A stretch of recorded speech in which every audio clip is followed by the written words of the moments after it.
আজকে অনেক সকালবেলা ঘুম থেকে উঠেছি আর সকালবেলা ঘুম থেকে উঠে কেন জানি মনটা একদমই অস্থির লাগছিল। আর কেন অস্থির লাগছিল একদমই বুঝতে পারছি না। আজকে রাতেও তেমন একটা ঘুম হয় নাই, তাই চিন্তা করলাম যে রাতে যখন ঘুম হয়নি তাহলে একটু তাড়াতাড়ি উঠি। আর তাড়াতাড়ি এখন ঘুম থেকে উঠতে হয়, আগে তাও 9টা 10টা পর্যন্ত শুয়ে থাকতাম, এখন আর হয় না। তো যাই হোক, এখন হয় না হচ্ছে ছেলে সকাল 6টার সময় হচ্ছে কোচিংয়ে যায়, তার সাথেও আর যেতে পারি না, ভালো লাগে না হাঁটতে। তো চিন্তা করলাম যে উপরে উঠে একটু হাঁটাহাঁটি করে এসে নিচে একদম ঘরটর গুছিয়ে গেছে তারপরে কিন্তু হচ্ছে রান্নাবাড়ি করব। তো সকালবেলা কি রান্না করব এটা একটা টেনশন থাকে। আর তেমন টেনশন বলতে গেলে আমার ছেলের জন্য একটু টেনশন হয়, না হলে আপনার ভাইয়া সকাল ভোরবেলায় চলে যায় আর আমি তো হচ্ছে একদমই খেতে চাই না। সকালবেলা খাবার খেলে কেন জানি একদম গাটা ঝিমঝিম করে। আর এদিকে আমি রাস্তাটা দেখছিলাম একদম ফাঁকা, সকালবেলা কেউ নাই, কিন্তু একটু পরে দেখবেন এত গাড়ি ঘোড়ার শব্দ। আর হচ্ছে গাড়ি ঘোড়ার শব্দে আমার মাথা এমনিতেই ব্যথা করে। তাই জন্যে আমি বলছিলাম যে একটু সকালবেলা হাঁটাহাঁটি করলে হয়তো বা নিচে ভালো হতো। তো একা একা হাঁটতে আর কোথায় যাব, একা একা হাঁটতে একদমই ভালো লাগে না। এই জন্যে হচ্ছে একা একা হাঁটতে আর নিচে বের হলাম না। অনেক দিন কিন্তু সকালবেলা একা একাই হাঁটতে যাই, আবার অনেকে কিন্তু আমি আমার ভাগ্নিকে নিয়েও হাঁটতে যাই। যে গাছটা দেখছেন এটা কিন্তু একদম দেশি পেয়ারার গাছ। আর এই দেশি পেয়ারার গাছে এই সময় মানে বর্ষার সময় যে এত পরিমাণে পেয়ারা ধরে, এই বর্ষার সময় যতই পেয়ারা ধরুক তেমন একটা খাওয়া যায় না। একটু বড় হতে না হতে কিন্তু পেয়ারাগুলোতে পোকা ধরে যায়, কোনো লাভই হয় না। কিন্তু আপনি যখন দেখবেন যে একদম টান্না রোদ থাকে, দুই একটা যখন মানে পেয়ারা ধরে, সেই পেয়ারাগুলো কিন্তু প্রচুর পরিমাণে হচ্ছে মিষ্টি হয়। আর আমার এই ছাদের উপরে কিন্তু প্রচুর পরিমাণে পেয়ারা এখন পড়ে থাকবে, দেখবেন যখন মানে একটু বড় বড় হবে পেয়ারাগুলা। আর পেয়ারাগুলো বড় হয়ে তখন পোকা ধরে একদম নিচে বিছানা মানে বিছিয়ে যায়, সেগুলো একদম ঝাড় দিয়ে ফেলে দিতে হয়। তারপরে তো নিচে আসলাম, নিচে এসে একদম ঘরদর এখন গুছিয়ে নিব।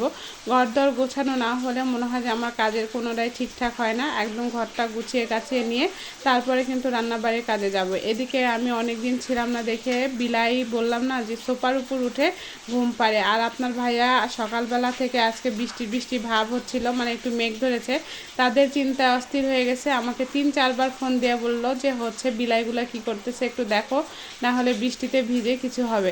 তো যাই হোক, ওকে নিয়ে তার চিন্তা। আমার ফ্রিজে কিন্তু একদমই মাছ টাছ নেই, কিন্তু বিলাইয়ের মাছ আমার ফ্রিজে আছে, মানে বিড়ালের জন্য কিন্তু হচ্ছে আমার ফ্রিজে মাছ থাকবে। তো চিন্তা করলাম সকালবেলা কিন্তু বিড়ালেরও নাস্তা বানাবো এবং আমার সাথে কিন্তু আমার ছেলেরও নাস্তা বানাবো।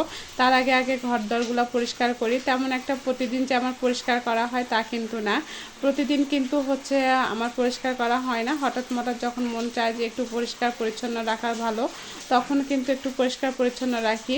তো যাই হোক, আজকে মনে হলো যে আমি অনেক দিন বাসায় ছিলাম না আর এগুলো একদম নামিয়ে পরিষ্কার করা হয় নাই, তাই চিন্তা করলাম যে এগুলো একটু পরিষ্কার করি। কিন্তু আমি না থাকলেও কিন্তু আপনার ভাইয়া কিন্তু পরিষ্কার করেই রাখে, যে সে যে একদমই নোংরা করে রাখে তা কিন্তু না। কিন্তু এইবার একটু অন্যরকম করেছে, এরকম করেছে মানে বিড়াল 3টা পেলেছে, মানে 3টা বিড়ালই একদম এর উপর ওর উপর উঠে একদম গন্ধে, মানে আমার কেন জানি সেদিন থেকেই গা ঘাটাঘুটি করছে। তার মধ্যে মাছ খাওয়ালো, মানে মাছ সিদ্ধ করে বয়েল করে তাদেরকে খাওয়াইছে, তার মধ্যে আবার রুমের মধ্যে খাওয়ায়, এত গন্ধ হয়েছে। আর এই গন্ধের চোটে কিন্তু আমি থাকতে পারতেছিলাম না। এই জন্য আমি চিন্তা করলাম যে ঘরটা পরিষ্কার করে একদম তারপরে কিন্তু রান্না করব।